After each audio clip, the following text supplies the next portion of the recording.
what you're thinking. I know what you're thinking. You think I'm going to make an exception to the rule. You think I'm going to come on here. You think I'm going to have the audacity to drop the crown, to drop the winner's circle, to put myself, I'm not going to do it. I'm not going to do it because I didn't earn that shit. I did not earn it. The benchmark is 10,000 US dollars, and third place only gets 8. So we had to call in the big guns. We had to call in somebody worthy of the winner's circle. And that's not me. That's not me. George Kittle ripped that from my arms. He took that shit and ripped it from my arms, and he thrust it right into my man Blake's arms. And we got him here today. He is going to be the first one to jump in the winner's circle. Blake, how you doing? Let's go. Hey, team. How we doing? We're doing all right. Congrats. Congrats, my man. Big ups. Nice lineup you put together there. You were all over that Kittle play. We loved Kittle this week. So the fact that you got CMC with Kittle there, and then you got all the right pieces around it, that was beautiful, man. Big shouts to you. That's great. Yeah, thank you. I had said earlier in the Spike Week Discord, I was a broken man when I went upstairs to get my dinner. I was winning 225. I was down like 30% to the day. And I came back. I see a CMC touchdown on my phone and then walked down to see Kittle actually score the touchdown, look, and realize I had moved up to second. So sorry, it's brutal. It was crazy to have at the last moment, but obviously I'm not complaining. No, not at all, man. It's a good team, and it doesn't matter when you get there. Yeah. That makes the sweat fun. It doesn't matter when you get there. I mean, hashtag never sweat the games because I don't want to put myself through that agony.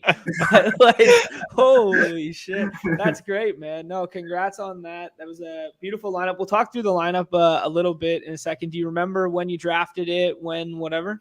So, I was trying to think, and I think this was actually one of my first teams that I drafted. I knew at the time, you get one of those ADP combos where you're like, this is a big one. This is a winner. Yeah. And so I think I actually drafted this one on Thursday afternoon. So before ADP had really set in. I think that because I got Kamara in round 6, which I had only did like once or twice. That'll do it. That'll do it. That'll do it. Yeah. Okay, let's we got first things first here. I got to remove myself here. Does my audio still say if I remove myself? Let's find out. Yeah, let's find out. I'll precursor it. There's only 2 people worthy on the show of the winner's circle so far. So Yep, no, the audio's gone. Now it's just me and Blake. You can't retroactively put. I don't deserve this. I don't deserve this. It needs to be just like I. Let's do it. All right. Yo, but congratulations, first member of the official winner's circle. Now that we got the graphic and stuff like that, so we'll screen grab this, get that in there. Congrats, Blake. That's sick, man. I'll bring all the boys back here and we'll bring up the team. Love it. Let's do it. Or I'll just keep this on the screen forever because I have no idea what I'm doing. I kind of like it. Oh, right on. All right, let's bring up the squad here. And then, let's talk through it. So we had Jalen Hurts, Christian McCaffrey, Alvin Kamara, A.J. Brown, DeAndre Hopkins, and George Kittle. So you had the second highest quarterback on the slate paired with the highest wide receiver on the slate, the 2 highest scoring running backs on the slate paired together, DeAndre Hopkins, and then George Kittle, who was, for our money, our favorite, more or less our favorite tight end play of the week based on his ADP and kind of after we got the Debo news and whatnot. So beautiful build, man. You said Thursday night you did this one? Yeah, and I'm a VORP drafter here. So I went into the week with Jalen Hurts as my number 1 player, but Kittle as my number 2, knowing I could still get him in the 3rd or 4th round. I like that. And even then, I wasn't that high on A.J. Brown, but was just snagging him because I wanted the Jalen Hurts skinny stat. But as this draft was coming together, if I remember correctly, I think I went Hurts round 1, like at number 1, like 101, which was a little above ADP. Came back, grabbed A.J. Brown and maybe CMC, I think. and then came back and got Hopkins and Kittle, which was pretty wild. Yeah, that is wild. And then to end with Kamara at the end was like, that's the nuts. That's money. And I think this lineup was pretty close to the nuts. Obviously, I didn't win, so it wasn't the full nuts. But barring Tyler Conklin, only a few people could have gotten ahead of this. Yeah, the Tyler Conklin one, I think he was damn near unowned. Oh shoot, I clicked on the wrong link here. Chad's always grinding for us and doing all this. Is that up on the screen, or am I just looking at it on my end? There we go. Yeah, it's up. Yeah. We got that there. Okay. Yeah. So Kamara, AJ Brown, McCaffrey. I guess you could have gotten away with Derrick Henry, but you probably needed to run it back with Tua. Jonte Foreman, who knew me, shouted, and we kind of lost. We didn't laugh him off the planet, but we just kind of said we shut him down within 3 seconds of it. We said, we're not going to discuss that. We didn't have to go that deep. We didn't have to go that deep this week. And hey, lo and behold, Numi's right again. So yeah, I love it. Yeah, and then the I guess Waddle Tua could have been another way to get home, but yeah, effectively damn near the nuts. The actual winning lineup, I'm sure you've looked at it 1,000 times now, consisted of Kyle Pitts and Waddle over. I guess the only difference was Waddle over Hopkins and Pitts over Kittle. So yeah. But I was so out of it. I'm not even sweating this. It's right. We didn't have a DFS. I think we've all been there where sometimes our biggest wins can still feel like our biggest losses because you moved from like first to third at the last minute. You were flirting with the top dog for so long. Yeah. And then, I know exactly what you mean. It almost feels better to win this way than. It's 100% better to win this way. Like when you're at the top and you don't have the firepower to chase, it's like, oh goodness. And then they're actually like producing. It seems like I'm always in a situation where I have the firepower to chase, but that game's a dud. But then in your case, they just went off, you know what I mean? And you got that score at the end, which is just perfect. Totally. And I drafted 128 teams in the Battle Royale this week. So I had that's nice. Good volume. Yeah, and I knew going into the afternoon games that really I only had 2 lineups, this being one of them that had any shot, because I had mostly faded Miami, Detroit, which I felt like was crushing me at the time. Mm-hmm. Yeah, it's interesting because I had the inverse of your sweat, basically, where I told the boys with, I don't know, maybe an hour into the afternoon slate, I said there's no higher CMC team than mine. And that was true until the Kittle touchdown, or so I thought.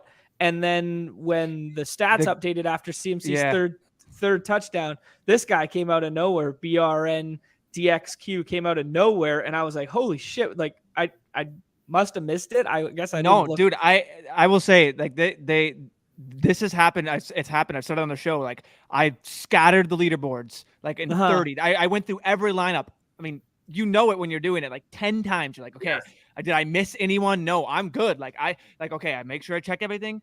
And then all of a sudden something happens in this, when there's your guy isn't even on the field and they just jumps ahead of you because there's just, it's just a lag or something like that. And I'm like, oh, it just breaks your heart because it's happened to me countless times. MLB once already, this or an NFL. So yeah, I know that feeling. I mean, people kept asking me, so did you win it? And I'm like, I don't know. The games are over, but you just don't know when the refresh will finish. Right. Yep. Yeah, that's so true. That's the worst. Yep. Yeah. The nuke dropping to the 4-5 turn was a crazy pick. I agree with that. Yeah, that was wild because by the end of the week, we saw him with a 9 ADP. But, like, that's what happens in some of these rooms sometimes when you just happen to roll the stones. And, like, I mean, to Blake's point here, I mean, he put in, what did you say, 128 drafts this week? I mean, you're going to get some outlier drafts when you're putting in that kind of volume, right? Yeah, I mean, you all go a little more off the beaten path sometimes than I do with some of your 6-round picks. I try to do that, but the key for me has always been get off the ADP created structure. And you just need a ton of arrows in the quiver to do that, to find these wild ADP values that no one else will have.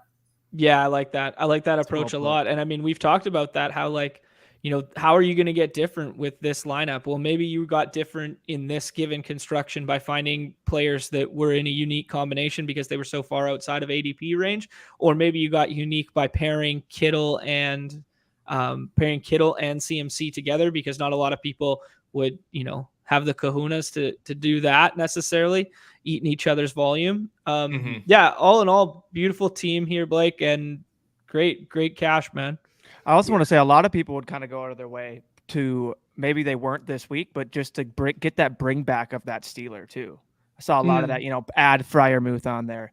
Like even some people were adding, I would see like at the end, like a Pickens or like a Deontay Johnson. And it'd be like, you didn't really need that. You didn't need to do that in this context. I think we touched on that earlier, but yeah. I did that. Nice team. I did that and shot myself in the foot a ton with the Miami and Lions stuff, because all my Tua and Tua doubles, and I was fortunate enough to grab like 5 Tua doubles early in the week, but all of them had some combination of 6th round Amon-Ra or 6th round Swift, right? Yeah, I can't be mad at doing that. I had a ton of them too, yeah. And no regrets. But that definitely was like the easy culprit. Like it didn't take a lot of analysis to see why my week was not as awesome as these weeks. But these are sick teams, man. These are great teams, and we talked about it all week how this slate was loaded with like smash spots. This is like you can't be mad at you had some good luck in this room, but like there was like, you could have drafted a team that could have beat, like, if we look at the draft, like if you would have had this was a beatable team. Like this is just a well-constructed team and way to like play to the room. And like you said, we like to talk about like getting unique and like sometimes getting a little crazy, but if you have a lobby that's going to give you this, like you take that. Like you take this, like you don't mess that start up, Yeah. When I saw it, I thought it was drafted in the no ADP window.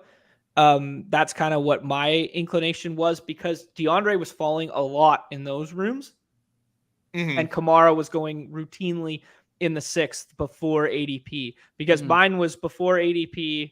My 3rd place team here was Monday night. It was my 10th draft.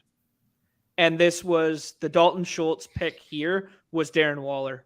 When I got Waller in the 6th round as the Q tag, as the bring back off Kamara. So exact same team, except for a different tight end, which should have been, in theory, Waller. And then I should have been smarter with my swaps. To be honest, I was just jamming all my DFS shit at lock, and my swaps just went off my default rankings, which I put in at the last minute. I literally just copy pasted Leone's CSV. So I just ended up with whoever his highest tight end was. I didn't even give it too much thought, which is bad fucking process on my end. But I don't know if I would have ended up with Pitts over Schultz. I probably would have, but I think you would have. You were over Pitt. You were leaning in. The way you were playing the whole week. The Atlanta double. Yeah. I was leaning into. I played a lot of it in. So DFS. You would have tied the top then, right? If you would have, I would have won because Hopkins outscored Waddle. If I have a better, does he not have swap, the same lineup? No, Hopkins outscored Waddle by a point. So gotcha. I get Pitts there. I win, but hey, lesson to the wise. Underdog only. No, I'm just kidding. Yeah, actually, right. Anyways, Blake, thank you so much. Anything else you want to, parting shots, things to share, stuff you're jumping in this week? I imagine you're going to be jumping in tonight's contest again. Yeah, I'm jumping in a little tonight. But I got 3 kiddos. I've already said we're going big. We're celebrating. We're going to be a full-size candy bar house tonight. Let's go. Best house on the block. Best house on the block. That's what it's all about. I'm telling all the children I'm a thousandaire now. Don't worry about it. No, but here's my hashtag testimonial though. Okay. This is what I'll say.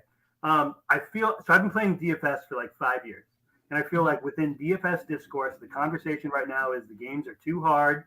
The content is too prevalent. The rake is too high. And if you're someone who has said that, why are you not playing Underdog right now? There is no conventional wisdom. We're getting overlays every week across multiple contests.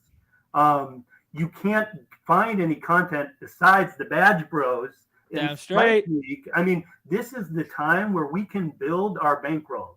And I think if you're a DFS player and you are not listening to Badge Bros, if you are not playing Underdog each week, you are missing out. Appreciate that shout. And I mean, we couldn't agree more, right? Like we couldn't agree more because we're all over that too, right? Yeah, totally. So hashtag testimonial. Thank you, team. Appreciate all the great work. Love it. Yo, thank you, dude. You, man. Yeah, that's great. And you know what? Again. You know what? I'm happy that George Kittle took $12,000 out of my pocket and put it into yours just for this shit. Just for the fact that we got to meet a good guy in the industry. Imagine if I come second in this contest instead of you. I'd probably be some arrogant prick. We're losing followers if that happens. I would have put myself in the winner's circle. Yeah. They would have been like, fuck this guy. Now we got a nice, genuine family man handing out the big chocolate bar. Shit. Yeah, I love it so much, man. Dude, I'm sending you a full-size Snicker bar in the mail. Yeah. Let's go. Oh, man. All right. Love it, Blake. Appreciate you taking some time out of your day to be here, and look forward to more sweats in the future, bud. Awesome. Peace out. Thanks, team. Yeah, peace out, man. See you, man. Brother. Oh, man. Love meeting good people in this industry. Great. It's just filled with good people, man. Just good people playing these games. So fun. Yeah, that's what it's all about. That's a boost to on Monday if I've ever seen one, huh? Yeah, is it ever? Yeah, that raised my spirits. Me and Nez over here getting wrecked, and we're just like, that helps. That helps. Yeah. Raises the spirits. Do you guys want to talk about the slate at all? I mean, I don't think it was kind of what we talked about throughout the week, where like that Arizona game got home, the Eagles got up big and then took their foot off the gas in the fourth quarter, like we all said was going to happen, and then that Miami and Lions game shot out. Yeah. No, it just did what it said. The chalk is still prevalent, and everyone's tweeting. Maybe the chalk is the chalk for a reason. Which makes sense. I get it. Yeah. All the tweets are coming out, and everything kind of came to fruition as we thought, except maybe the fact that Atlanta-Carolina game was a little more than, although you were on it, let's give you the credit, but other people were kind of like, backing off. But yeah, no, it was kind of how we envisioned it. Justin Jefferson buried me. Just absolutely buried me. They decided to get him the ball in the second half and realize that he's him. But next week, as I told you guys, we're just going to double down the percentage and basically, if you were overweight Jefferson, overweight Adams this week, you got buried. If because the discrepancy between them and the upper echelon at that position this week, or the upper echelon at the running back position, was so large. Like normally it's within, a touchdown or, a smaller standard deviation. The difference between, Jefferson and Hill this week was 20 whatever points, right? The difference in how much did Hill put up?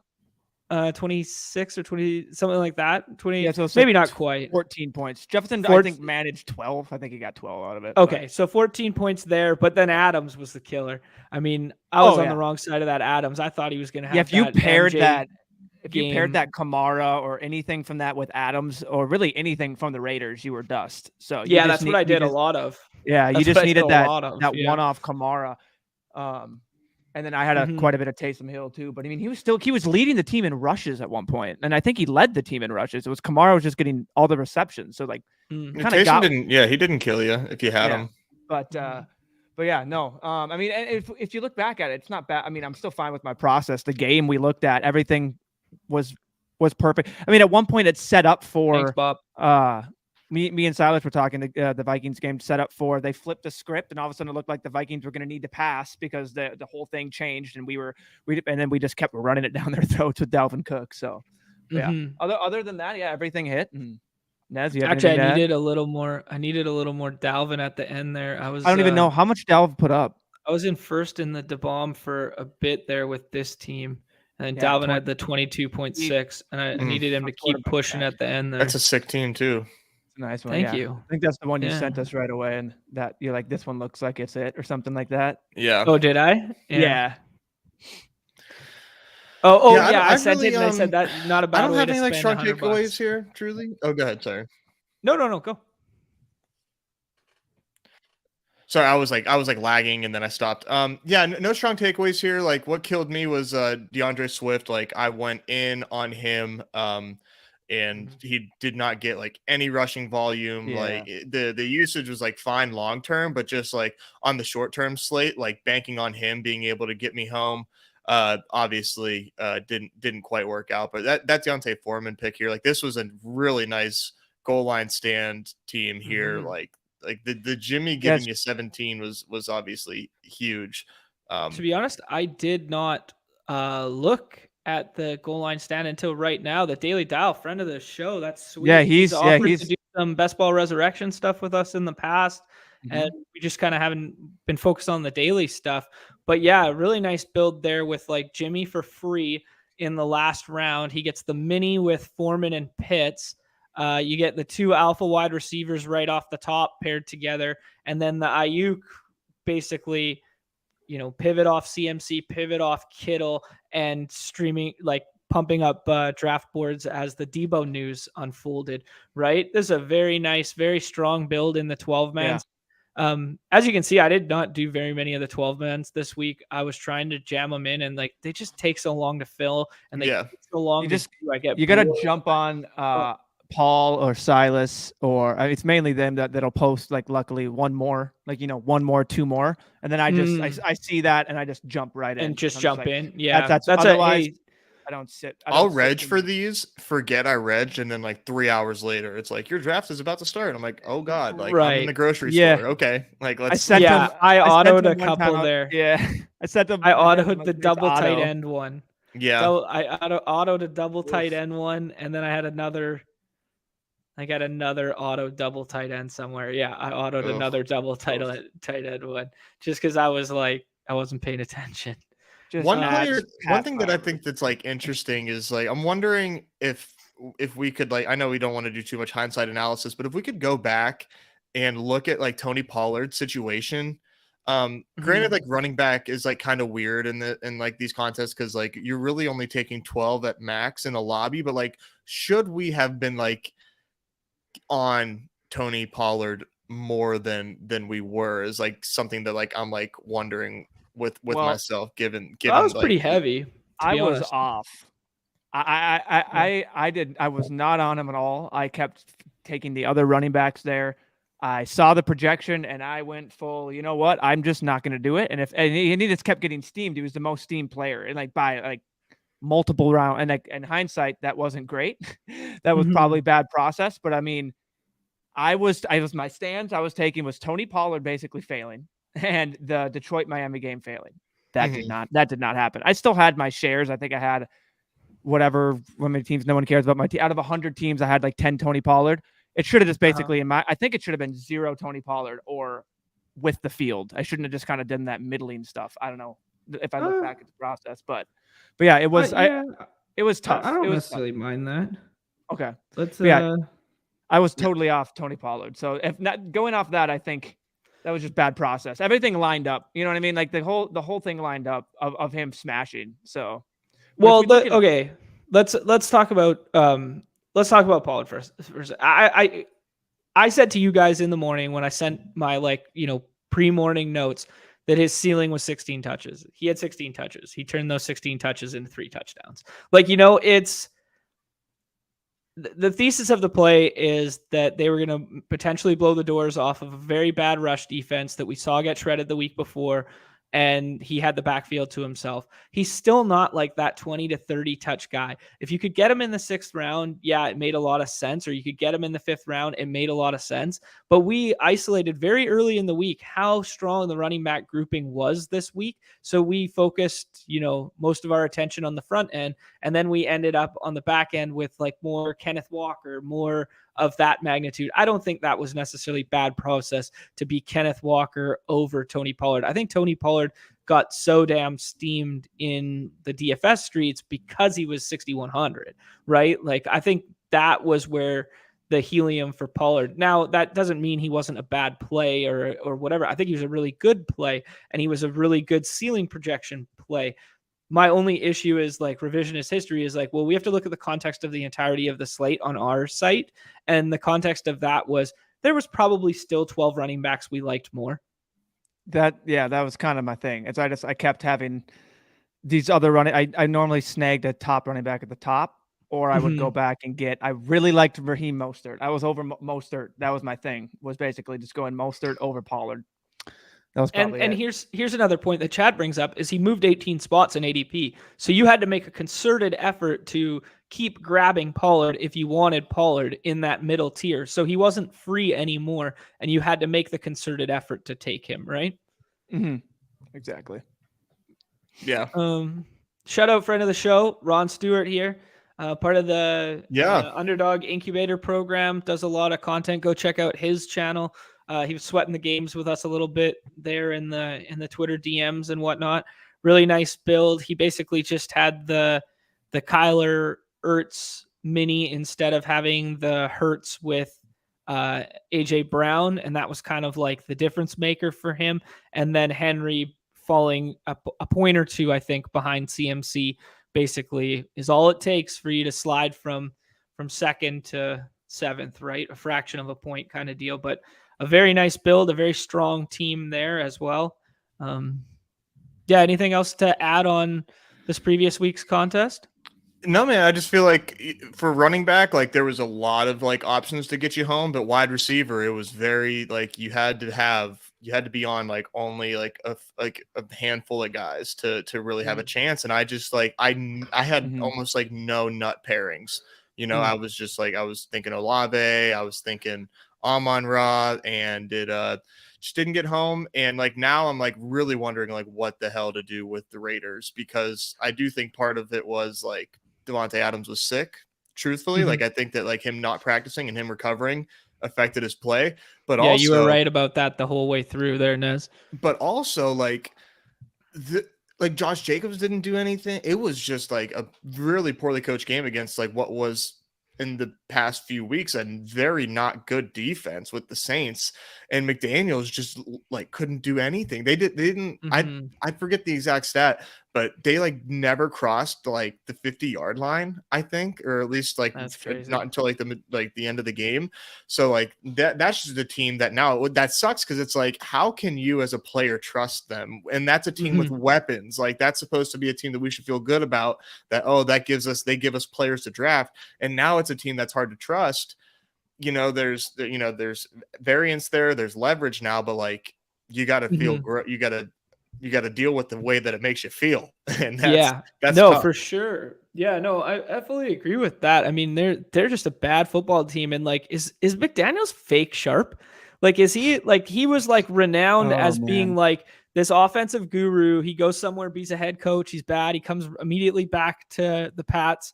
Then he goes somewhere else. He goes, oh yeah, I'm going to be a head coach again. Takes this job. Oh, he's got Devontae Adams. He's got Waller. He's got Jacobs. He's got Carr's going to be this guy. And now it's just like, they just can't figure it out. And they're 1-5, 1-6 or something like this. And it's just like, I don't know. Maybe he isn't a dude. Maybe he's just an OC somewhere. Right. Yeah. I'm going to be very interested to see what happens to that team at the deadline, because they're almost certainly sending somebody. He was so a system OC. That is the fucking greatest call I've ever heard in my life. Wow, Blake, big shouts, man. Please don't ask who was responsible for the system, but yeah. Chris bringing up an interesting point in the chat here, that his best teams had both Pollard and Kamara, and the problem is that you had to start taking Pollard over Kamara by the end of the draft window. So the Pollard teams, you really had to be ahead of the curve, right? Like I tweeted something on Tuesday night. I was like, get ahead of Pollard's ADP and thank me later, is what I tweeted, where it was just like, take him then when he's cheap, and then when he thrust it up the board, then make your decision. But the fact that he was free for a bit is when you should have been leaning in, kind of deal. And that's kind of what I did this week. I mean, I didn't listen. Most teams did. I'm a fool. I'm a fool, and I'm a broken man for it. No, it's all good. Yeah, before we jump into tonight's contest, we had a kind of closed door conversation. I'll pull this off the screen for a second. I saw everybody in the chat talking about it a little bit. And I just wanted to give some clarity, some thoughts, some whatever, because to be clear, I care less and less about my own results. And I think we can all collectively say this in these contests than I do about the future of these games and where we can do and build a community around them and have like-minded people in them. So it is quite disheartening when we do start seeing cheating associated scandals in these contests. And everybody's kind of talking about the NBA contest last night. I was not in it. Numi finished third. Shouts to Numi. He finished third in that one, and he finished third on I got bumped Saturday. Quite a oh, bit. You got bumped down. Okay. Yeah. Anyways, you finished third on Friday night, something like eighth, that. Whatever. Eighth last night. Yep, and third on Friday night or the night before. Saturday night. Yeah. That's what allowed me to for winning the baseball contest. Obviously. Oh, for sure. Not a big With deal. you and how many of your friends? Yeah, me and 27 of my best friends. I have no idea. Anyways, what I wanted to just throw out there was, in any facet of life where we're playing these games on the internet, we do not know the backgrounds, the morals, the ethics of the players in which we are playing against, right? And I like to err on the side of, hey, these people are honorable, nice people playing these contests just like we are. But that's not always the case. And there's been some shouts that in the NBA streets, because it's super flex, because it's a more projectable sport, because super teams are truly super teams, that there has been some forms of collusion, whether that is, drafters multi-accounting and punting some teams and building a super team and whatever. I don't want to name names. I don't want to say speculation. I want us to have an open discourse about how we can fix this going forward, because I think it's inevitable that anyone in any position to make money in a game, it could be video games, it could be Fortnite, it could be World of Warcraft, it could be poker, it doesn't matter. People will find edges, they'll find margins to win, even if the prize pool is small. Now, when we start dealing with figures that are way larger, I think it's inevitable that we're going to see more and more of this. And I think from my end, I would really like to see transparency in how it's being policed, some clear-cut rules, and why, lineup number 1 is thrown out versus number 2. And I don't want that to be solely dependent on the badge, right? I don't want it to be as obvious as, well, there's one badge guy here and there's no badge guys in the room, so we trust the badge guys. Because I've seen this in poker, and there's a big famous story from about a year or so ago. Bryn Kennedy, he's a sponsored pro. He was a sponsored pro on GG Poker, and he was basically rigging all their tournaments on the back end. And I lost hundreds of thousands of dollars because of this man. I lost a shit ton of money because of this man, and spoke to him directly and was like, hey, what should I do? I don't know. Just create another account. And this is a site sponsored pro telling me to multi-account. No. I'm not about that. I'm not about that life. So I'm just trying to illustrate a point that, there are people like this. They do exist. They may be in the background. I don't want to smear his name entirely through the mud. I think he's a piece of shit. I hate him. Fuck him forever, and come find me. I'll punch you. That kind of thing. But that's not what I'm trying to get at, right? I'm just trying to get at the fact that, he's kind of exonerated himself in some regard and gone on Joey Ingram's podcast, whatever, completely different story. I don't mean to fully disparage him. But my point being is, he was a trusted entity, a paid employee of this site, and he was doing something shady. Right. I'm not implying anything of that magnitude in this scenario or this potential. I'm just saying it's a possibility. And I'm saying, how do we get ahead of that? How do we get so we can play in a very, very clean environment? And I want your guys' thoughts on that. Yeah, I think it goes without saying that multi-accounting and colluding in that is just clear-cut bad. We don't really need to touch on that anymore. That's bad, hard to prove, but that's not our job to prove. The things that are confusing though is whenever guys like us get our drafts thrown out, and then we see other lobbies that don't get thrown out. It's it's either all or nothing, in my opinion, if you want it to be done correct. And when that isn't done right, then that's whenever we want some transparency, and we want to know when exactly what are the deciding factors? What made one draft cancelable and one draft? Why does one draft stay and one draft not? And if the answer is because, well, we missed it, that's straight up just not acceptable. That is not an acceptable answer. Yes. Very good point. And that needs to change. So what, like, some transparency would be nice, or consistency. Give us one or the other. Like, if you're making inconsistent calls, be transparent as to why they're inconsistent, or get some consistency and then there's no conversation. But if they want a dialogue here and they're like, well, what would they like us to do? I think that there needs to be either a person or a team looking at these teams with absurd value, and then like that's then a tough decision to make. It's like, should you reward the volume players for drafting all the time and getting in like a lucky room, like, or like, or do, like in my opinion personally, if you are in a room where you get lucky and nobody is blatantly like trolling, like for example, I was in an NBA lobby where Matt Ryan for the Lakers was 101, like no question, throw that shit out. But if you're with somebody who's getting unique and weird, and they're unfortunately giving somebody a super team, but they're actually trying, then you keep that. Yep. And it's like, is that level of scrutiny being done? And it doesn't seem like it. But we also don't know. We also don't know. Yeah, that's fair. One thing, just to kind of like wrap a bow on what you were saying, I think throwing away teams subjectively is where we all get kind of what's going on here, right? Because Numi and I both had similar baseball teams that got thrown out and mine did not in the Game 2 contest. I explained and justified how my team came to be. Numi, we didn't really talk through that as to why or how his came to be, but it could have been equally justifiable, right? Why is his thrown out and mine was not, right? And just for context, I was in a draft room, 3-person draft, 2 slow, noted, badge player, heavy volume player, good player. 101 took Jose Altuve. I deem that as a conscious choice from a volume player to diversify his portfolio. Then I take Yordan Alvarez.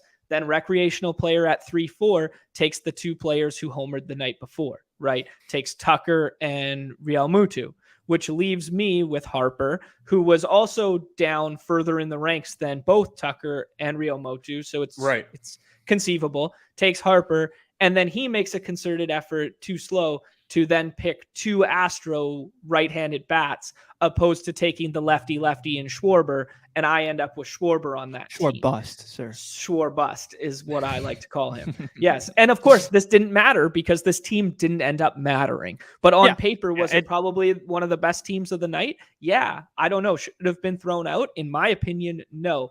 But Numi said he had a similar one that did get thrown out. So what was the context of that lobby? Do you remember, Numi? Same thing. I don't know if there was badges. I don't know if there was. Okay, so if we don't know the specifics, it's hard to hard. compare. But I mean, to me, it's just like it was. I'm on a walk. I'm doing like 5 at a time, and all of a sudden, I literally click, and then next thing you know, I come back to the 101, and sitting there is boom, boom. I'm like, I'm doing 5, so I just go, okay, click. Yeah, of course. Yeah, you know what I mean. Yeah. So it's just I didn't look at the context of it, but no, yeah, and. Yeah, so we can move on from that one. That one's kind of done. So the MLB one at least, but the premise still stands. But okay, so let's talk. We've talked a lot about this. People in the chat are talking about, James is saying transparency would go a long way. The inconsistency is the worst part. I would really like to know from the Underdog side, like if there was a team, like honest to God, if I was on the back end of the site of because I did this for a poker site back in the day too, where I was on the back end and they would be like, hey, what do you think about this spot? What do you think about this hand history? What do you think about, is this collusion? Were these 2 players chopping up this other player's action? And I was like, in my professional opinion, yes or no, right? I think, is there someone on the back end doing that? Yeah. Probably. I don't know, but they're definitely not as deep in the weeds as we are in terms of playing volume and seeing these contests unfold, right? So maybe they need a transparent, the game police behind closed door, or whatever you want to call it, right? So what I'll say to the NBA one is like, I mean, it happened a couple nights ago, and everyone kind of looked at the team. They're like, oh, that's unique. Not unique, but that's just kind of rare to get that. You know what I mean? Like it's just, when it's drawing eyes, and then there's 2 teams, then there's a couple teams that yesterday, and I had people message me, like multiple people message me. We had the chat in there, and it's just like, my first thought, I don't want, like, as much as I know you say it's prevalent, I don't want to go to these guys are cheating. Let's just make a big, let's blow this whole thing up. Yes. I'm on it. I've told you guys and I've told everyone, like, I have the screenshot. Like to me, these guys are doing volume, and they're getting into this draft with whoever it may be. That's either a noob or a rogue drafter. That's just like, I'm doing one draft. I'm making some food, changing the baby's diaper, doing whatever this thing. And I'm just like, I don't want that guy tonight. Like, he's not on my favorite team. Like, I want this guy. And he just goes down and he builds out 3 people from this because he has a hunch. Like, there are these people that play these games, and that's good for us. But like, that's where it's difficult. That brings into whole, when do we decide that it was, like, when is the difference between their, like, because we don't know if it's actual, like, is it actual collusion or just someone getting lucky, and how when they throw that out, we need to know the difference. You know what I mean? Like, I think they put in the chat, and you can find that they were talking about like having the draft boards available for that team. Yeah, I think that would a transparency factor that would be big. Yeah, that would help a lot. You just being able to see. I mean, maybe I don't know. I think you would want to see who's in the draft immediately. To say, oh, who's in their draft? Like, what kind of draft did they get? Because like, if they're in a draft with all these sharps, it's like, what is going on? That's not the case, because we mean the people are literally in their, no one in their right mind allows a person with his ADP to go back to that, and then to go back, and then to get another one, and then in the 4th to get this guy, and then in the 5th, it's just like, we all looked at it. It's like, after the first couple, we're like, okay, that's weird. But then after it keeps continuing the whole roster down on a 6-man roster, it's just like, whoa, like it just, it's popping. Like, after doing 40 to 50 drafts and not coming close to even like obtaining the first combination that they got, and then they get it. So, but again, that's my thing, is just kind of like, it could generally be they lucked in and they're doing volume and they got in a draft with noobs, because that's the case in NFL. Like, and there's no one's coming out here and saying, look at that draft. You know what I mean? The difference between NFL and these NBAs, you have a whole week of ADP to shift and a whole thing of news. You know what I mean? Versus NBA, you have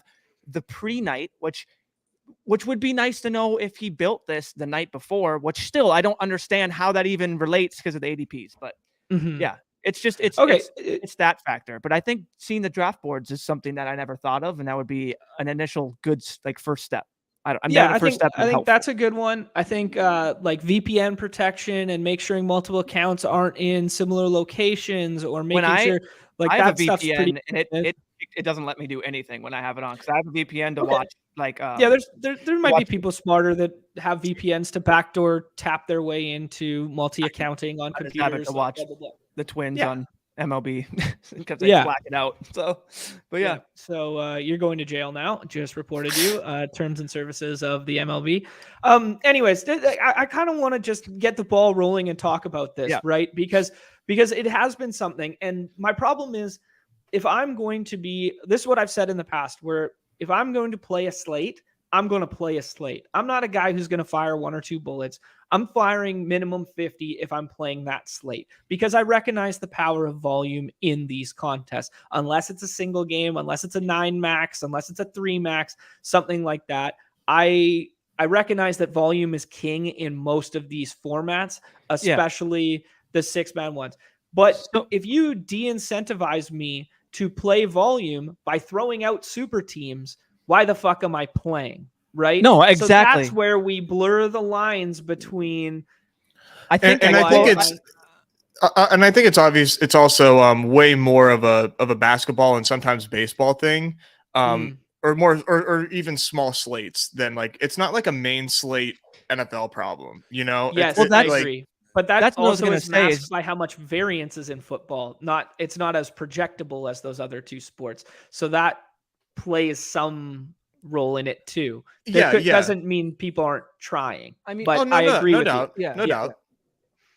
So this was for context, like, this was a 7-game NBA slate. This wasn't a small slate by any means. Like, I know that's been like, for context, it was a 7-game. Like, that's not. You have 14 teams to choose from, so like that's a large slate in most people, or that's a medium-sized slate. So like, even like, I totally understand. Like, we've all been there, and I think that's honestly, you can quote me what I've said, like, what is the point of doing this if I'm going to do this over and over, finally get that super team, and it doesn't matter? Like, there's no point. And that's why I just, mainly because I don't want to put in the effort for this single game, I'll toss in one. It's just, I know most likely, me and Nez were talking about it, like, it's going to be chopped up top, just how large the MLB is and how single game and how it works with only 4 slots. You know what I mean? Like, so that's why it's just like, it's not for the collusion purposes. It's just because I know it's going to be chopped. But yeah, I just think it's tough. I don't know. It's very tough. And yeah, it's just good context to know that it wasn't a small slate. Like, both of these, they weren't small. The other one was also an 11 game slate. So, or I was just talking about, like, for NFL, like, for it to be, like, for it to get, like, dirtier, that you need a small NFL slate to get questionable teams. For sure. Yeah. Cause it doesn't happen on those. Yeah. But that's the game, you know, like, for that, I almost attribute that to variance. Like, we don't want to get it to the point where anytime that we get beat by, like, a really good team that we're pointing fingers and, like, getting really dirty about it. Like, we need to understand that, like, the game, like, there are like, every situation different, but, like, I try not to get into a point where, like, I'm always just like, whoever beat me, like, there's no way they could have done it fair, you know, because that's just like, yeah. And I mean, we haven't really. I mean, we've been good about it. I know. Yeah, no. I just we take a step back and we remove ourselves from the equation. We're having a completely open discourse here. We're not applying it to our own specific scenarios. We use it as isolated examples. But this isn't like we're having this conversation not because we're tilting that we're getting cheated or we feel like we're getting cheated. We're just trying to start that discourse, because it's a conversation that we've had in limited windows, and then all of a sudden it was top of mind in our Discord. It's top of mind in the chat. So I just kind of felt we needed to jump on it, address it. But one thing that I said to you guys behind closed doors was my biggest thing is I didn't want to bring it up unless we had constructive criticism. How can we fix this? How can we whatever? So one way we've kind of talked about in basketball is adding positional designations or elongating the rosters. I don't know if those are viable. Numi plays more hoops than I. You guys both play more hoops than I. And that was kind of Numi's suggestion there. I'm not sure from the company side you want to make drafts longer. I think you want people clicking and re-entering and re-entering. Agreed. I think it's a money per click. It's a time per click, because you just heard my thoughts on the goal line stand. I only played 6 this week, right? Because I was bored to death. I'm gonna just keep clicking those 6-mans over and over again. But what other kind of get the ball rolling here can we do to ensure it doesn't happen in the future? Yeah, they just need to, like I said, just be consistent. You know, the inconsistency is what's the troubling thing. And if you're going to be inconsistent, then you need to be transparent. Like, why or why not? Like, what was the reasoning? If you never had a draft canceled, they will send you an email and say, hey, just to let you know, you entered a draft and we're sorry that you put in the effort to draft that. However, we canceled the draft. And they don't tell you, they tell you like a generic reason, like it could have been canceled for like a number of reasons, but they don't get into specifics to say player X drafted player Y and created an unfair advantage for the lobby. Like, they don't tell you in detail why your draft was canceled. And that would be a really positive step from the player standpoint to understand that.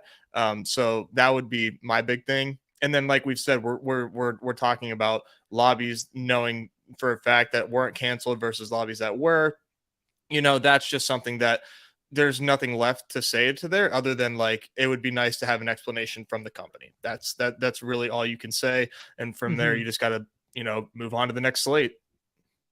Yeah, I like that. Numi, anything to add there? No. We'll just wrap a bow on it.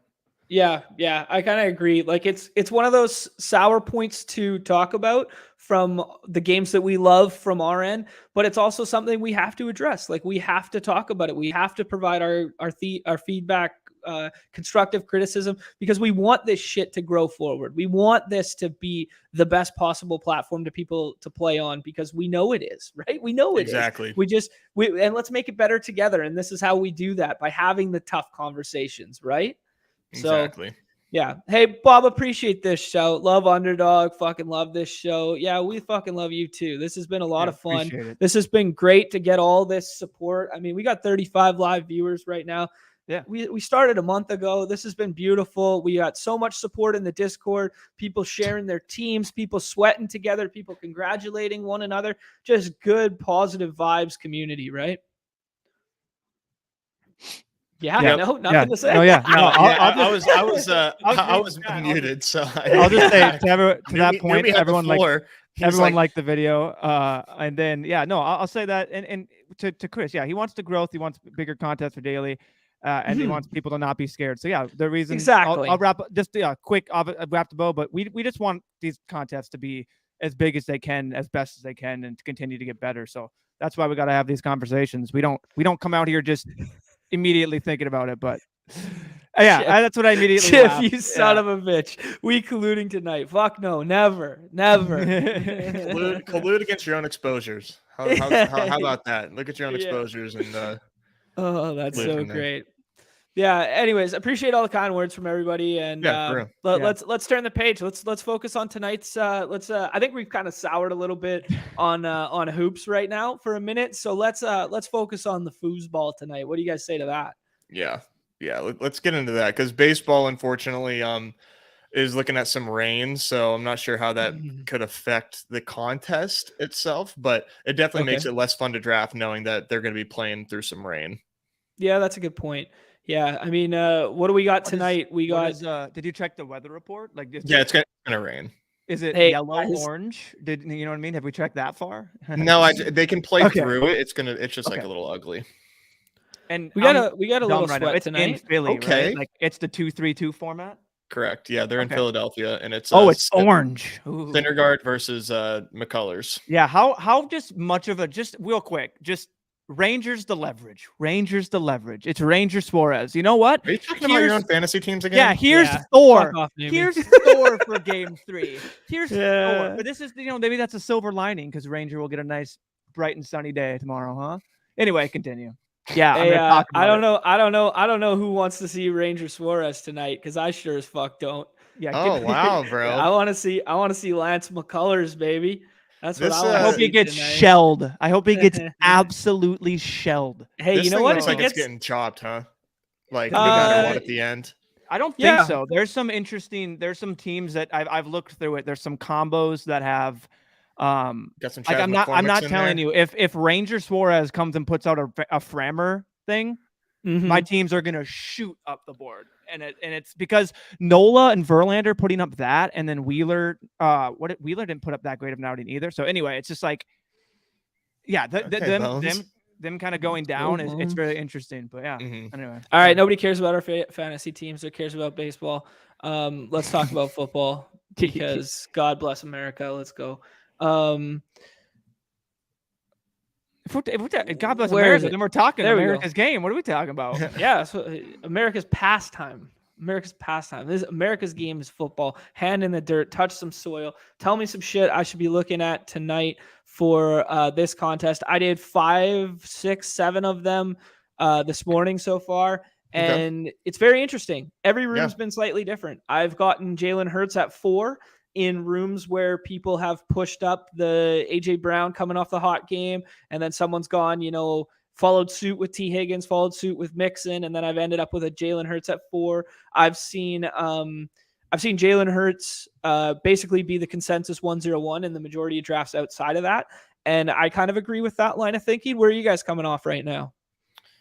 Yeah, I think Jalen Hurts is probably not my 101, but offers obviously a humongous ceiling. But I kind of lean towards the T. Higgins, AJ Brown side of things first off the board. But there's this slate gets super, super thin, like very, very fast. Yeah, interesting to note that they went back to the 4-team format. So all 4 quarterbacks are getting drafted tonight. On some of these 2-game slates, they went with the 3 and then kind of gave you your choice of quarterback and that sort of thing. So just pointing that out, that these are 4. So top-heavy quarterback kind of makes a little more sense to me in these rooms than in the past. Just throwing that one out. Bob, I always touch soil, man. I always touch real clean dirt, like out on the farm, getting my knees dirty, bending down. That's what I'm about right there. And if you need to see ADP before jumping into contest, it is in these rankings tabs. For these smaller contests, they do not have ADP. But for NBA, for instance, tonight, you click on those rankings, there is your ADP up and down the board there. So football's main slate will have ADP numbers, but not for these smaller contests. Anything with less than 6 players does not have ADP. Just a little nugget there. Numi, who do you like, man? Yeah, so I mean, I think it's Jalen Hurts for me as the 101, but someone that's really interesting that I'm just trying to get here, make sure I sort by running back, is still Joe Mixon. Like, okay, yep, just his expected points, the usage chases out.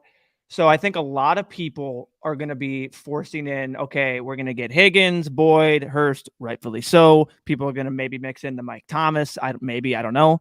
I mean, not that they're not going to get Mixon, but I think that Mixon could stand to benefit quite a bit. And his expected points, if what we were talking about before, the Browns' rush defense, all kind of adds up. The flow of the game, what it could be, that's been kind of pointing my eye. And it's like, I drafted quite a bit of him on the slate before. I haven't done any for this slate yet, but where do you see him going? Because that's kind of interesting to me. I'm not that I would go 101 or even I might 102 might be my Mixon call. I'm not gonna. Okay, I like that. It's kind of gross. He's but kind of been an auto click at the 3-4 for me, like somewhere like that. I see the 2 quarterbacks go first, and then I'm team AJ Brown over Mixon, and then I take Mixon. I think Mixon's my favorite running back on the slate, but I don't think he's my favorite play on the slate.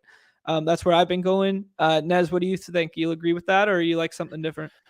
No, I think that makes sense. I just really don't like to play Joe Mixon. But I will say is that because he's a scumbag? I don't enjoy to play cement. One of the many reasons either. But but as far as earning me money goes, it's just I just don't like him. But on this slate, it's really hard to deny. The Browns are not the best against the ground, against the run. And without Chase, they are going to probably have to. I mean, they already lean on Mixon a lot.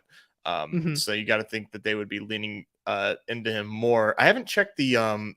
I think, what is this? Is this like a 3.5 spread here? I haven't. That's actually, a great 3. Yeah, we haven't talked about total 3.5 spread. Okay. That's about what I would expect. Yeah, I want to. Oh yeah, go ahead. No, go. Well, I think that because this slate gets very thin, you got to look at some backup running backs, so to speak. So I think Samaje Perine is probably in play. If this game becomes like a bit back and forth, I think that he kind of sees his snap share increase when that's the case. And then Kenneth Gainwell, if the Eagles just blow the doors off of the Texans, seeing him potentially get some run. I know Sanders is going to be really high as well. And the Texans and Steelers are like the Spider-Man meme. They're both trash. But I just think there's always an opportunity there, especially when we need to get thin. And then, of course, we have Dearness Johnson as a possibility if Hunt gets traded. Well, actually, no, never mind. Sorry, that's tonight. That's tonight. Thursday game. Yeah. That's the one the big one I wanted to bring out was Brandon Cooks, and James mentioned it in the chat here that there is a real possibility he gets traded before Thursday. This is a player who has positively impacted at the trade deadline before. He's been traded multiple times. He's been on so many different teams. The Texans are going nowhere. They're doing nothing. As long as they can field enough healthy bodies behind him, I think it's a real possibility he gets traded. He's going into his age 30 season, and he has a contract that can be opted out of next year. And the problem is that contract carries an $18 million base. Yeah, he's not opting out of that. There's an opt-out. There's a team opt-out after 2024. Oh, yeah, so he's guaranteed someone has to take on 18 million next year because he got 16 something at signing this year for the start of the 2-year deal. Then he has a low cap hit because it was like part of a signing bonus, right? So he's kind of got a nice friendly structure for this year for a team to pick him up. Granted, I'm no capologist. I'm just kind of saying words right now, but also fake. Yeah, I'm just yeah, it's true. And then both my knowledge and the cap. But the 18 million next year might scare some people off, or it might reduce his price for him to be moved. I don't know how that plays into things, but just throwing it out there that I've been fading him in these drafts with the possibility that he is going somewhere. I think I've drafted him one time, but I'm kind of not about it. Numi, any other players you want to bring up of note, or can we start hopping in some drafts? Let's draft, huh? Yeah. I think there was a lot of money going Chris Moore's way in DFS this weekend as one of the pay down wide receivers, and he did dick with it. And Philip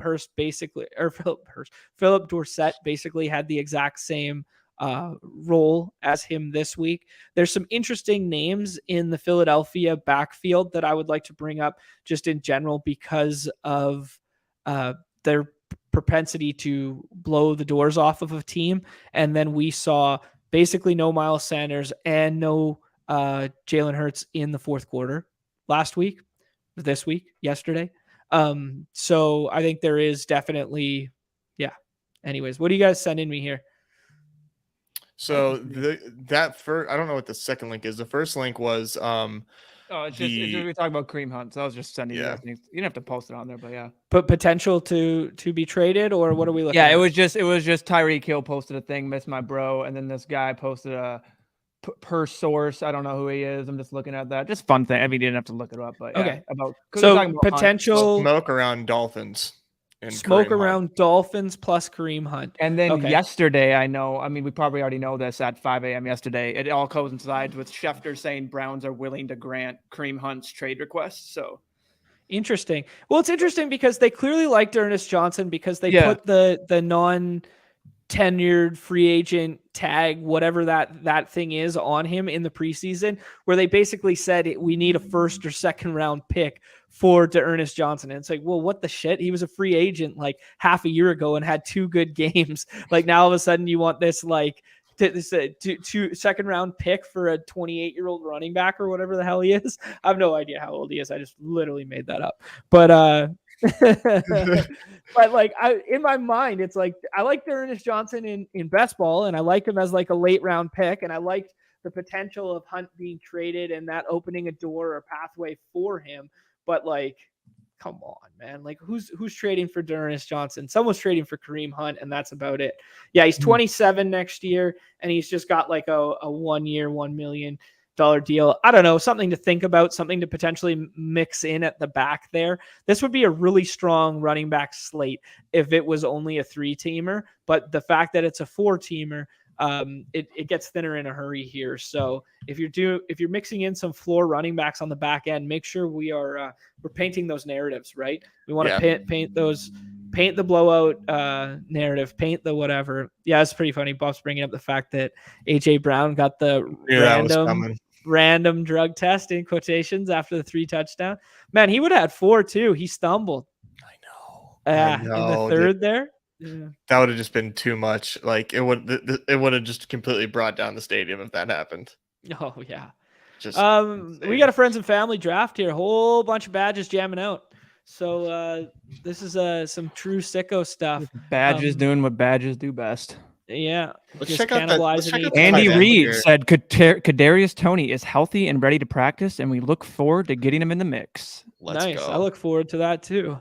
Yeah, I think a lot of people look forward to that. Might need to remind Underdog we need him in the player pool this week. It's a must. For this week. Yeah, good call. It's a must. Good call. Yeah. Maybe Robbie Anderson too. Mm-hmm. Mm-hmm. But yeah, if it's like Dallas Goedert and Hurst definitely offer value. Did he pass the drug test? That's so good. Too many. He had too high levels of him in his piss. It's just too him. I'm gonna take Dallas Goedert first overall. No, I'm gonna take Jalen Hurts. I'm about that Jalen Hurts right now. I like it. One thing you brought up, the tight end position. Tight end does drop off the face of the earth kind of after this Goddard.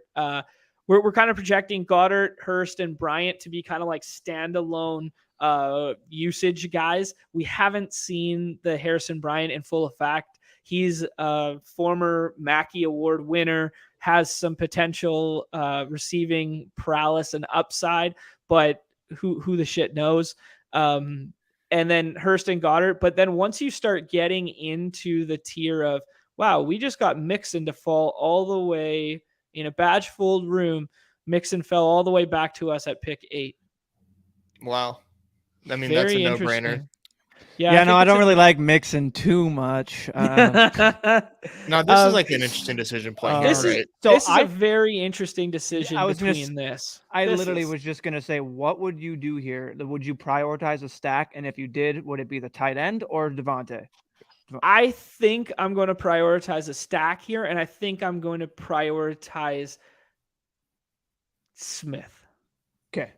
Because what do you guys think? It seems I would. I like this. Yeah, I like Smith too. I was gonna say I would. I mean, I wouldn't hate going tight end there. I just don't know if we need to. You know what I mean? Yep. I don't mind that. Man, that's a fun team already. That's really fun. I'm almost leaning towards punting it unless like Goddard falls to like our next pick. Then it's like, yeah, we're taking Goddard. But one thing, so one thing on the tight end note is that after those first 3 who were kind of projecting for all of these guys are going to be like 80+% snap guys at the top end, in my opinion, the Goddard, Hurst, and Bryant. Then we just kind of have this clusterfuck in Houston where all 3 of them played 40% of the snaps this week. And there isn't really this clear-cut defined I think OJ Howard might be the pass catching tight end or the pass catching role tight end. I don't definitively know. We've seen it be Brevin Jordan in the past. He had a red zone target this week and missed him in the end zone. I don't know. Do you guys have a lean at Texans tight end? I'm just like, I like Brevin Jordan. I just like Brevin Jordan. And I do low-key think that he can see like some, like an increase in volume just because he's been like slowly coming back. So, we're faced with here. Is this our player pool? Yeah. I think after just saying these potential trade notes, I think we just have to gamble on the fact that they might play football this week because there's so much superior talent to what's available. Yeah, that's like this is a nutted team.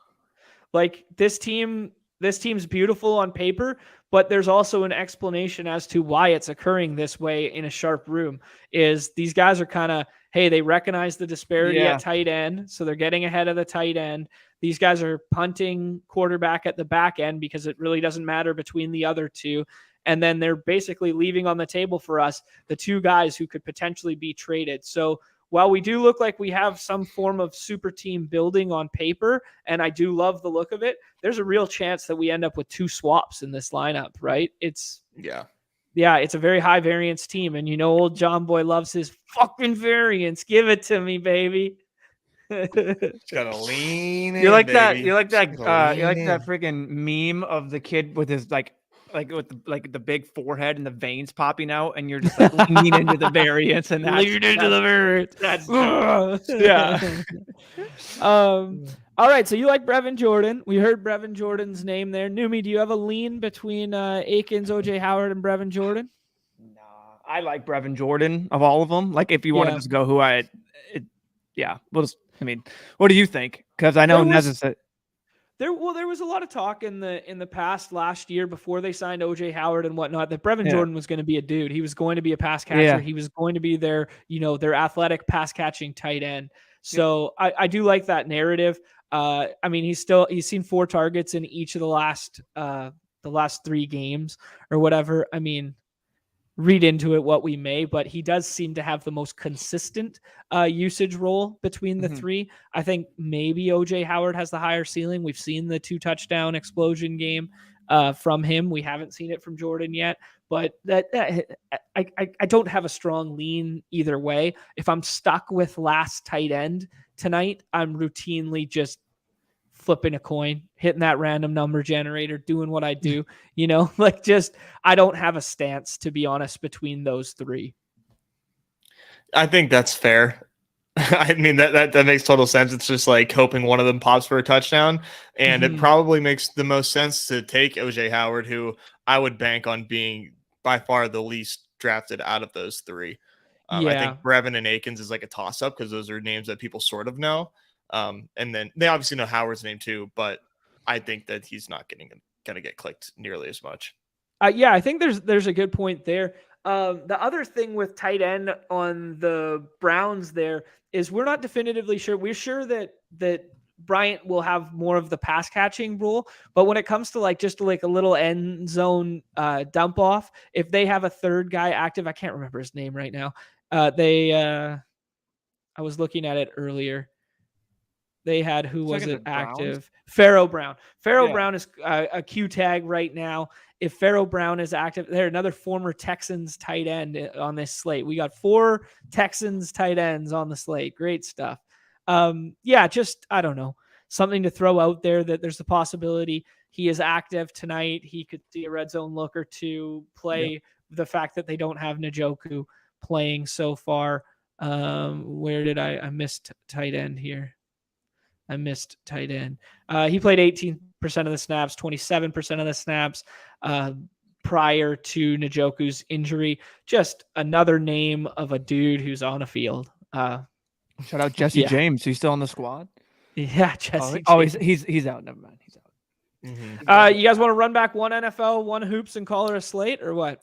Yeah. Let's get her done. Sounds good to me. See if we can get another crazy combo here. Maybe another. I've seen one Hurts AJ Brown that was posted by a friend of the show. He goes by Young Pope on Twitter. There, he posted it underneath our thread for this show that he had already. Another 101. It's what we do, baby. Yeah, running pure. Yeah, it was Hurts Brown. It was Hurts AJ Brown, Miles Sanders, Dallas Goedert, Donovan Peoples-Jones, and Nico. Holy smokes. Pretty good. Full on Phillies onslaught. Yeah, which makes, makes sense given the fact that it's the Eagles and they're playing the Texans. Man, I can't wait to get my popcorn ready for that game. Oh, I'm going to be locked in. I'm already jacked. I'm overlooking this Battle of Ohio, and I'm on to freaking Texans Eagles, man. That's the that's the game of the year. Game of the year. I love it. Oh, I love it. Damian Pierce, man, he's just gonna go off, right? Yeah, man. I think we're about to really see the breakout game from Davis Mills. Really gonna see how the Eagles are gonna be put in shambles.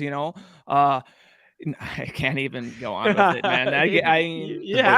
Why can't we flex it? I know we can't. It's an island game. You can only do Sunday night, but yeah, man, that's garbage. You own this guy. You own. Come on. You know. Oh. You only know it. So, Andy, yes, that's it. You ain't even know it's you ain't even. I don't know. It's like guys. There's a song after it. There's a song after it. And I love it's Rocky Fresh, man. Well, I'm talking the Black. There's a remix with Black Hippie. That's Kendrick, J-Rock. 2,000 remixes to the song because the beat. Well, that one's more prevalent. Yeah, no, the beat is lit. Mm-hmm. Yeah. The beat is lit. We've gone off the rails, boys. Let's dial it back. Isn't that what happens when we get past an hour 10? It's like, what are they even doing? Here you go. For John and the other. You don't even know. Yeah. Andy Reid. You do not even understand. From a check mark on Twitter, Andy Reid on the upcoming trade deadline. There's a chance that somebody gets traded or that we pick someone else up. Everything seems to happen in the next 24 hours. I love just we could do something, we might not. Okay. Mainly, we got an interesting decision here again. It's someone. Bye. What are you guys' thoughts on Pierce this week in a bad offensive line versus D line matchup? We could do the Smiths. Yeah, we could do the Smith stack again. It's kind of fun because he's their only offensive weapon, and we're really thin at running back if we don't take him. So I'm kind of leaning to taking Pierce from a roster construction standpoint. I think he's by far, maybe not by far, the most talented one still available. I think we could get weird and take Boyd with Hurts just to get unique, but I think it's overthinking things. We took Smith last time. You guys want to take Goddard this time and see what it looks like? Yeah, I'm okay. I'm okay with it. I'm okay with it. Okay, let's do it. Because Goddard can really separate, and then although now we and then have he some and then you gross wideouts. have to have him. Yeah, in the back of my mind was kind of thinking that you could separate with him in tight end, but we could also separate late with Quez Watkins. Oh yeah, you can always sell me on a Quez Watkins. Yeah. We also saw Zach Pascal get in the end zone this week. He only had 2 catches, but he took kind of like this weird little 8-yard slant to the house for like 40-something yards. I only know that, partly seen it on Red Zone, but also I was playing, like I do a friends and buddies, DraftKings every week, and one of our guys played him. I was like, fucking Zach Pascal, like what? I couldn't believe it. I was like, all right, sure. I had no idea who that was. Like whenever I know who Zach Pascal is, of course, Colts legend. But like whenever he caught the ball, I had no idea who that was. Yeah, and as soon as I said the name, I was like, oh, of course. He tied his season high for snap percentage. Okay, all right. Still under 40. Yeah, no, that's interesting. Sure. And then he hits, and then he hit 8-man contest or something. 8-man contest, and he's playing like a dude who would be like less than 1% in the Millie Maker. I was like, all right, that's amazing. You just tip your hat. That's rolls out a Kenny Pickett. That's what I like to do. Like too. Bring back. It's a Kenny Pickett stack with a Zach Pascal bring back. Just in an 8-man. Oh, you love to see it. So we're gonna have to get wideouts here. I think for sure it's gonna be Donovan Peoples, right? If he comes to us, it might not be because he's got Burrow, so he could do a run back. Okay. I think Peoples is kind of like in a tier of his own where we know he's a clear-cut number 2 on the team comparatively to these other guys. Nico Collins has all the question marks with his health. We might have to take him anyways. Yeah, I mean, and Nico Collins in the inverse scenario that we drew up last time was Nico Collins could be the dude this week if Cooks gets moved, right? Now, how much does that matter? I have no idea, but I don't know. It's kind of more fun than the other names. We could get kind of weird and do this, but it's weird because we just took Peoples and we don't really have a run back or a stack here. Any other names? No, I think Quez Watkins is probably the most like intriguing one. Okay. I think you want to take him now, or do you want to wait? Take Collins and then take him. Collins. Come on. Collins and then take him. Okay. Yeah, I think like telling yourself like what do we if this team hits, like what happens here? Like, okay, like Pierce gets you like 17 points because he like scores some touchdowns. Goddard, gets you like you get a Hurts touchdown with Goddard, and then plus like a couple like a Hurts rushing, maybe 1 or 2. Nico Collins gets you like 10 points, and like DPJ hits like a long bomb, and like it's really just like getting Hurts like with the right pieces, and like Brown fails and Sanders fail, like you know what I'm saying? Like this is it's a rough story, but it's thin. Yeah, it's thin. It's a thin story that we're telling ourselves. Yeah, and you can just feel it sometimes. It's just like this one didn't break our way. Or it's like a Dallas Goedert like 20-point game. If that's the case, then it's like, oh, okay, like nice. Like that's not impossible. Yeah. I'm just gonna look here. It's gonna be 2 Jack Stoll touchdowns. Jack Stoll, yeah. You love to see it. Tonight's slate, according to ETR ceiling projections, friend of the show Cody Main has Joe Burrow, Mixon, Chubb, Higgins, Brissett, Amari, Boyd, all above Kareem Hunt. The 2 tight ends, very interesting. Hayden Hurst and Harrison Bryant within about 1.5 points of one another. Very interesting. I would have thought the discrepancy there would have been a bit bigger. That's interesting. I know there are some like big time like Harrison Bryant fanboys out there. Like there are people that have been clamoring. Yeah, they've been clamoring for him to get his shot. Mackey Award. MF and Mackey Award. MF, baby. I think we painted the story for Quez here. You could twist my arm into Kenny Gainwell, where Damon Pierce and Nico Collins score, and somehow the Texans are up 2 scores early, and Gainwell gets utilized kind of that third down passing role. But I think if we're trying to break the slate with this build, Quez makes the most sense. I agree, especially with Hurts. Like that's what we needed. There's one more. Minshew ended up playing 11 snaps. That's what it was. I turned the game off by then. Oh yeah. I mean, actually we went to Nikki took me out for breakfast brunch or whatever. And we got a beautiful brand new sports bar right on the water here. Doors open up, go look out over the water. Every game on all the TVs, which sound you want, all this kind of good stuff. Had the whole place to ourselves. Nobody was out because it was raining. So I just walk over and had the whole place to ourselves. $50. You get a couple beers, you get the brunch menu, and you just enjoyed like an hour and a half there. It was beautiful. Love that. Yeah, you love to see it. I love me some brunch. I don't want to get down on this kind of like Pascal. I think this snaps are artificially inflated by the fact that the starters did not play in the fourth quarter. So I am still buying Quez over Pascal for this week. I'm also buying his ceiling potential as like slate breaking versus Pascal's not necessarily. I do not mind mixing him in because you saw how thin pass catcher gets at the end of these slates. So I do not mind a couple dart throws in that regard. But if we just go back from the last couple weeks, how Quez has basically been the clear 3 and clearly working him over by like a 40% difference in snaps most weeks. And then we kind of look at this week. I don't want to get it confused that if we're just box score watching, we're going to be like, oh, maybe there's a little flipping happening. Maybe Pascal's playing a little more of a role. I don't think it's the case, but just wanted to sneak that little nugget in there. Yeah. For the folks that were maybe considering it, I would not. It's not advisable.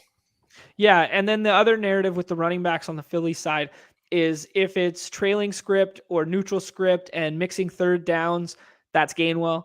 And if it's blowout at the end, that's Boston Scott. Yep. Yeah, so I don't know if we're going there. Do we want to wrap there or do we want to mix in one Halloween hoops? Doesn't matter. It doesn't matter. Fucking definitive. We love it. Come on, it's Halloween hoops. Let's give the people the hoops. Come on, get a little. Chip, where are you at in the chat, man? Come on, put up. Chip was in here. He was really fired. He was really fired up about the last couple contests. So I don't know if he rage quit. Here we go. Brett wants the hoops. There we go. Let's go, Brett boy. The people want that. Yo, where's Bob? Bob, give me where the hoppers at. Where's the hoppers? Is ETR worth it? It's mad expensive. Yes. I mean, it's mad expensive when you join mid season like that. Big John's about it. Hoops. ETRs, I do not have full disclosure. I do not have ETR for basketball. I have ETR for football. I think Leone, Herzig, I think Levitan, I think they are some of the best in the business, and it's well worth your time and money. I will die on that hill. I do understand that it's expensive. It's best to buy it with the pre-draft kit in the middle of March and then just have it for the calendar year. That's when it makes most sense. It is mad expensive in the middle of the season. If it's out of your price range, it's okay. You can win without them. But I will say, like their blend of entertainment and education and like what they offer as far as like information goes, like it's really hard to beat what they do. Like they really are like top notch as far as like blending the helpfulness and the entertainment value of like what they do. Is really good. But you can still follow those guys on Twitter and get a good bit of what they are willing to share. Did we get a third 101? Man, nobody runs purer. Is it still your birthday? On my birthday. Is it still your birthday? It's my birthday forever. It's my birthday week, boys. You're gonna see it tonight. I'm gonna ship all the contests tonight. Giannis is just clear 101 here, right? I don't think it's close. Yeah, it's Giannis. Yeah. His ADP should be 0.9. Yeah, right. Like it's insane. Yeah. What a leg up he is on the competition. Dude, he had always baby 11 fantasy points at like the 2-minute mark in the second quarter. And I went all in on Giannis, and all of a sudden he gets like up to 20 like before halftime, ends up with like near like 62 fantasy points. it's just like, are you saying he's game script proof? He's game script proof, eh? I just enjoy watching him play basketball so much. Yeah, he is so fun. He's the best player on the planet right now. Yeah. You want to talk about like Nerf hoop comparison? Like that man, 2 steps, boom, dunk over you. Okay. Like his ability to block you, then palm the ball, and then take 2 long dribbles outstretched by anyone else, and then be like in front of you, and then just goes in for an easy dunk. It's just he gets the ball on like the opposite elbow and like 2 dribbles, and he's like at the 3-point line. It's like, oh man, he's he's must watch. Just for the context for what we're looking at here, this is a 7-game slate. Highest total on the slate as of right now is in the Nets game. Yeah, we got Nets, 2 terrible Pacers. defenses. Yeah, 2 terrible teams. Pacers play fast too, don't they? Yeah. They both play fast and don't defend. Although they're better with Miles Turner back. So okay, but they're still nothing like special. Okay, Q tag. Okay, let's make these 2 picks here first. I like Paul George because I like Paul George. Do you guys like Paul George? What do you guys like here? I think it's a good like bounce back spot. Okay. Yeah. He just went ahead of us. Son of a. Yeah. Okay. De'Aaron Fox went. Yeah. It was gonna be De'Aaron Fox, but Paul George. Yep. Paul George for 1, and then what else do we like? So we already got Jan. I kind of lean Sabonis. Yeah, I kind of like Sabonis that was too. Gonna be my thing if it wasn't Fox. Man, that matchup What's up with Porzingis here? You know, my eyes always gravitate to the unicorn. I don't know what that total is, but didn't Embiid? Dude, so there's some craziness going on right now to this. Embiid just got added with Sabonis? a Q tag. Yep, Sabonis. Embiid got added with a Q tag. Fred VanVleet got added with a Q tag. Desmond Bane got added with a Q tag. So that's what Bob was talking about in the slate. By like, if it was funny to me. If Ja Morant and Desmond Bane are out, Dylan Brooks is going to shoot 50 shots. And I forget who else put it right after. It goes, if they're both in, I still think he's going to won't he still shoot 50 shots? Yeah, right. So it's just Dylan Brooks will get his shots regardless. Funny thing, I know no one cares about my teams. You want to care about a bad beat? I'm watching on the ESPN. You want to care about a bad beat? George Kittle after CMC anyway, goal series. I'm watching on the ESPN app, and I'm just sweating basically Dylan Brooks not getting anything.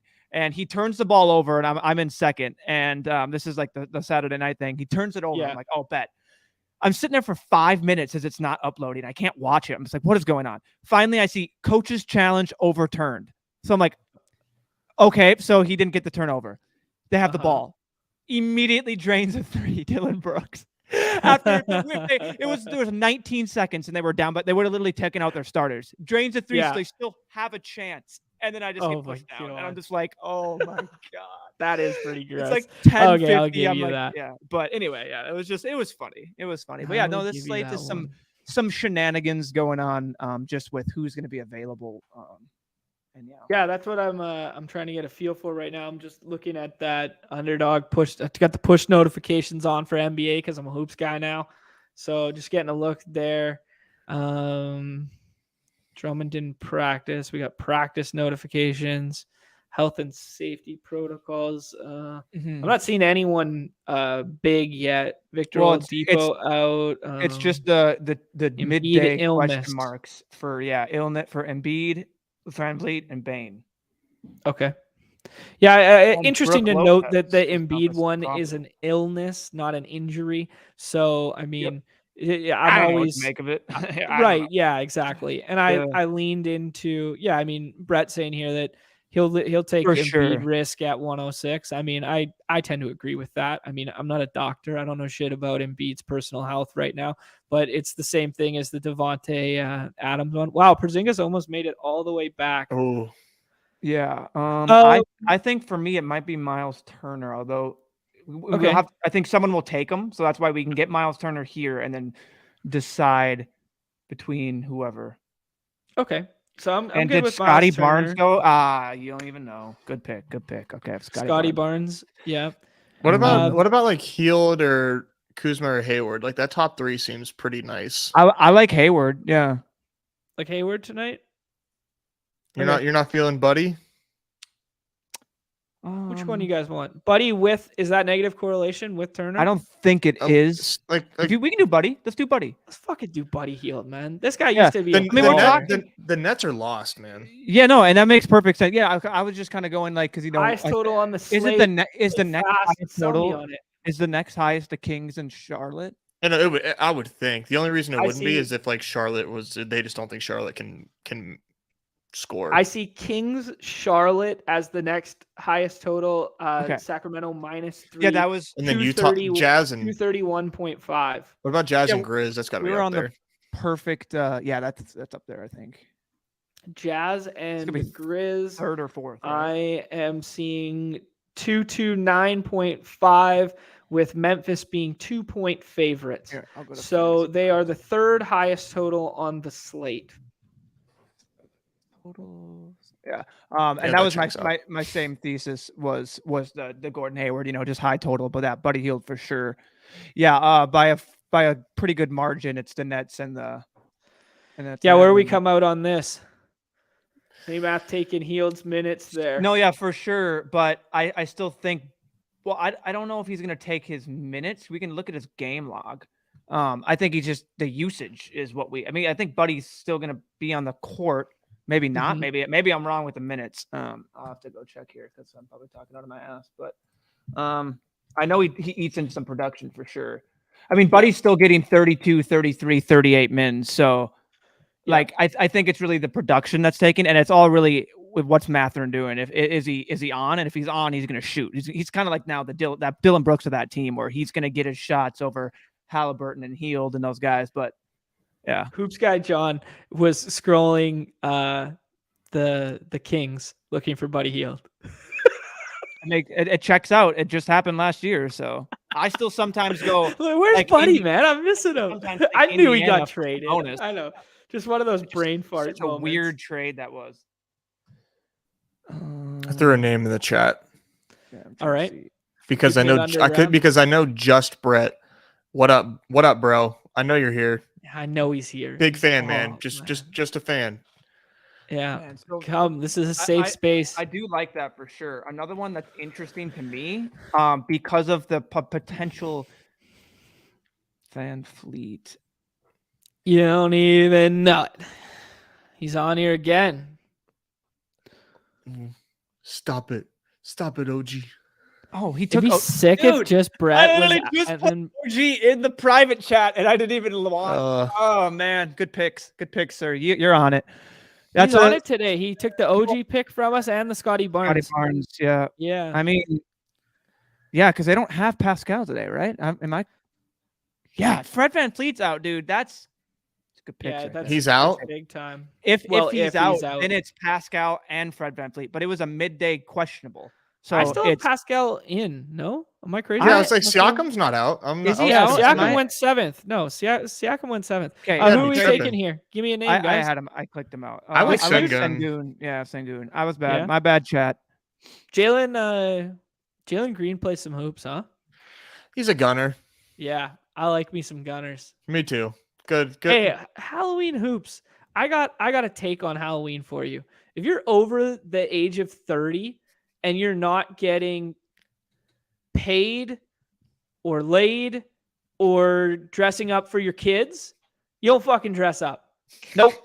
Not going to be able to do it. No. Halloween parties, get the fuck out of here. No chance. Unless I'm going like, the girl wants to go tandem costumes. It's her best friend. It's blah, blah, blah. I mean, I'll fight to the bitter end not to wear that damn costume. I'm not a costume guy. Where do you guys come out on Halloween costumes? Stone hate Halloween. Just having to dress up, and I hate it all. Yeah, I mean, I'm so glad. Like I'm fine with it, with a young kid getting candy, but like, no, I'm not about the dressing up. Trick-or-treating is like its own thing. Like trick-or-treating, like that's cute. You get some kids dressed up, like that's the best. What like, age? What are you? What is the age drop off? Because dude, when I was at my parents' house and I was like getting into like a high schooler, you'd see these like older kids like in a group of them. Oh yeah. Like, what are we doing here? What like, are we doing? You guys Yeah. like 3 years younger than me. What are we doing? Like, come Still on. trick or treating. Yeah. Still Yeah, it rubs me the wrong way. Not a fan of that. I'm glad I don't have to dress up. Bria is not into getting into costume. I know. I'm so glad. Yeah. Let's go. I can't stand it. But I will say, like, I was big on like thinking that people who decorate for Halloween is like it's a weird thing to get excited for. But now I'm kind of like leaning the other way because I've seen some like pretty well done Halloween like get ups around here that I'm like, that's cool. Like there's people that have like 2 lawn chairs around me that have like 2 skeletons that are just like up like waving hi to the people that drive by. Like it's like, okay, that's cool. That's tasteful. Fun. You're doing it for the kids. You're doing it for your own kids. You're doing all that stuff. I'm good with it. You're doing it to be the good guy in the neighborhood. I'm cool with it. But if my kid rolls up to your door and you're 55 years old and you got no other kids at home and you're painted up as a skeleton, like I'm going the fucking other way. Yeah, I'm going the other way. No, man, no. There's got to be better candy elsewhere. Yeah, right. You'd love to see it. I want to show you this. Okay. This is literally when you type in the Halloween capital of the world. This is what pops up. Like this is where you live? This is right next. Yeah, I'm in right next door to it, and I had no idea specifically just from driving into it. But like when you drive in there, they take it serious. Yeah. Like if your house isn't kind of like in decoration, you're the odd man out. Like driving. Yeah, I got like you. It's crazy. So I know that's just random, but like it's really weird that this Anoka, Minnesota, and like a Minneapolis goes hard for Halloween. So like okay.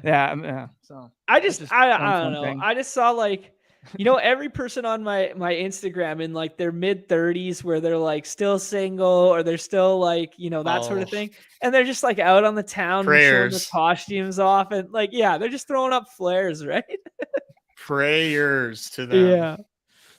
Thanks, John. Appreciate that. Yeah. Oh, hey, we see Buck up at the top all the time. Yeah. It's good. Appreciate the shouts. Last thing before we go, we have Irv Smith with like a high ankle sprain, so he's gonna miss some time in quotations. So it's our boy Munt. He's back on the menu. Munt finally gets in the end zone after we played the show shit out of him. That's you're breaking breaking news before I even know. You said what? Numi, you're done, man. Haven't you heard? I'm the hoops guy. He's the Vikings guy. When did this happen? The only skull I like is in my lip. Get out of here. That's like an hour ago. All right, here we go. Fix your noties. All right, we're good. That hurts. Everybody, thank you for hanging out with us. We'll be hanging out in the Discord. We'll be sharing some sick teams tonight. Old John Boy's got another sweat tonight. Hopefully that World Series game goes. We can get some action in there. Play that Halloween hoops. Don't be scared of collusion. Yeah. We're going to be on top of this shit. We're going to be policing this. I take it upon, this is our responsibility. We're the badge bros. We'll be showing our badges all over town.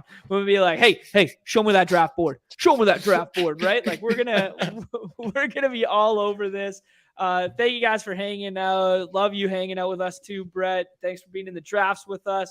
Yeah. Please like, subscribe, follow. Read Silas's article on Spike Week. That's the start. Watch Cody Main's flag plant on ETR for more showdown takes this afternoon. Mix that player into your lineups. And anything else? Yeah, I'll just say we're gonna be doing those Discord hangouts Friday, like dailies or weekly on Fridays. So, and we want to basically make sure that that's nothing like these streams where we just talk. We want to have banter back with you guys. This is where we can connect. You guys ask questions. It's not really like we're up top and it's a forum. This is a group hangout type thing. Yeah, we're the ones up there like talking and showing screens and drafting, but we'd love to have as many people in there talking amongst things. You know what I mean? So yeah, the more people in, the merrier. The more discourse, the better. So every Friday, and I think we'll plan for around 3. It would be like 3 or 4 Eastern time. So yeah. In that vicinity, and Pete will join us when he's available, so that'll be a lot of fun. Another good draw. Appreciate y'all being here, and everybody's favorite time of the show. Have a fun, safe, happy Halloween. Do that firecracker shit if you're 12 years old, and other than that, don't dress up unless it's for your kids. Go to Edina or go get some king size candy bars over there, I guess. If you're in the king size candy bars at Blake's house. Yeah. All right, everybody's favorite time of the show. We'll be back tomorrow, same bat time, same bat channel. The end.